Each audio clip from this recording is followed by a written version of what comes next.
The short answer would be call your local vital statistics office, speak to the person who you have to meet with after the birth, ask them all your questions, like how long you have, and finally get them to mail you a home birth packet. Hey guys, it's Gracie and Griffin, and tonight we wanted to film a quick tutorial. Not sure, we're not doing a tutorial.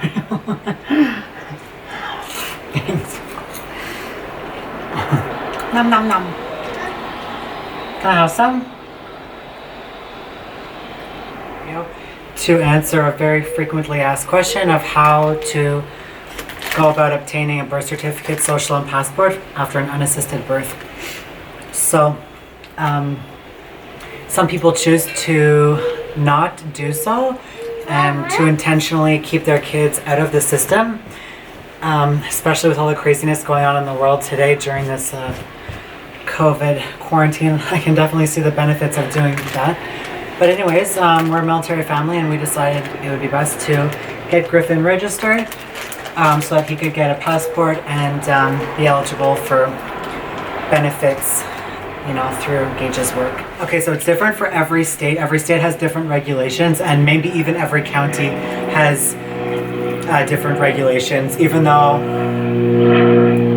there's just one law that has to do with the requirements to obtain a birth certificate in every state. Different counties have different people working in their offices, so sometimes it's just office protocol or personal preference for whoever you end up dealing with at that office. Okay, so while you're pregnant, I would suggest calling your local vital statistics office and figuring out who you're going to be meeting with after the birth. There's probably only one person in the office, maybe one or two people who meet with the public for this reason. Personally, I want to talk to the person I'm going to meet with, and I want to make sure that I have everything that they require. So, for example, for this next birth, I'm pregnant now, I called the vital, even though I've already gone through the process once, I wanted to call and see exactly what they required, and turns out they're requiring something new this time than they were in 2018, like less than 2 years ago. So whenever I got Griffin's birth certificate, they required proof of pregnancy, and that's it. Proof of pregnancy is going to be paperwork from a medical professional. So some people will go to a Planned Parenthood and get a proof of pregnancy. Some people will see a doctor and get a proof of pregnancy. And some people will hire a licensed midwife to get a proof of pregnancy. A birth video won't work in most cases as proof of pregnancy. Pictures of yourself with a pregnant belly, pictures of yourself in labor. They really want a written document from a medical professional. So I've learned that. My last pregnancy, I had care for the first 20 weeks, so I had tons of proof. There was ultrasounds and different stuff. This time for a proof of pregnancy, at 4 weeks pregnant, I had a blood test done to confirm my pregnancy. So it has to say on that piece of paper, pregnant, with your name. In this case, for just an HCG blood panel, it said what my HCG level was. And then on the side, it said what normal levels of 4 weeks pregnant, 5 weeks pregnant, 6 weeks, 12 weeks, blah, blah, blah, are. And I fell within the normal range for 4 weeks. So that's what I'm going to use. Now, the woman I spoke to this time around, she said that I also need a doctor's letter, and that's not the law in California. You don't need a doctor's letter to obtain a birth certificate, but she said that that's what she wanted and that's who I'd be dealing with. So she said that she would accept a chiropractic letter. There's an exam that chiropractors can do on newborns. I forget what it's called, but I had it done on Griffin whenever he was a few weeks old. I used that paperwork to get his social. I'll look it up and I'll write down below what it's called. Proof of pregnancy from the midwife, the blood test, and that would get me a birth certificate.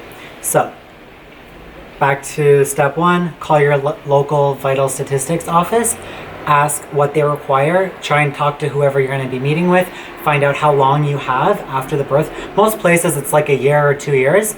But some places it's, and sometimes the mother doesn't even have to go in. You can just, I know in North Carolina, the father can go in alone without the baby. But in California, you have to go in with the baby. Getting a social security card or a social security number, not as easy. It wasn't for us. They really wanted us to take Griffin to a doctor, and I really didn't want to. And so, because, I mean, it's besides the point of the video why I didn't want to take him to a doctor, but it's not required to get the newborn screening done. A lot of people think that you're breaking the law by not doing it. The newborn screen, it's the PKU test, it's a heel prick. And it tests for different stuff, but anyways, I'm not going to get into that too much now. On most birth certificate paperwork, sometimes it says that it's required and that like you have to, you know, check the box. But I got sent one thing in the mail saying that, oh, you're like, you know, your child hasn't had the newborn screen done, and I just threw it in garbage. Now for the social, they wanted 2 pieces of ID. At that time, he had already been registered in the system through Gage's work.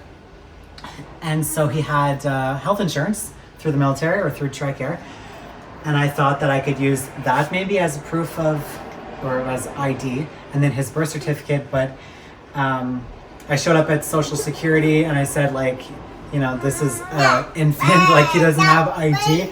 He has a birth certificate. And anyway, so they were really pushing for me to take him to a doctor, and I didn't want to, and that's what made me get a letter from my chiropractor.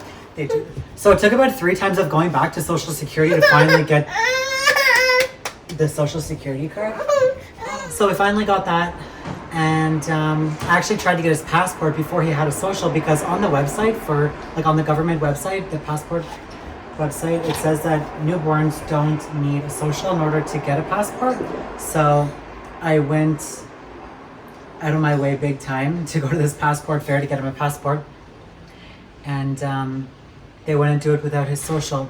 So I had to, you know, backtrack. It took me about like 3 times of like going each place to get him that specific paperwork. So yeah, I had to get his passport last. Hi's. And then finally we get his passport in the mail, and it's wrong. It says he's female. So I had to send it back again. And it was just like Murphy's Law. A lot of the people I dealt with within the system, it was their first time ever encountering, you know, somebody to give birth unassisted, planned unassisted. And they would just give me these really funny reactions like, well, why wouldn't you just like drive to the hospital as soon as he was born? Like, why wouldn't you just take him right there? And a lot of, hey, Griffin, can you please leave that there? Oh. You know, a lot of people didn't agree with my choices, and I felt like they made it harder. But eventually, I just produced all the documents that they wanted, and eventually got all the necessary paperwork. I was really grateful for our chiropractor to write that letter for us and to do that newborn exam, and that's what I'm going to do this time.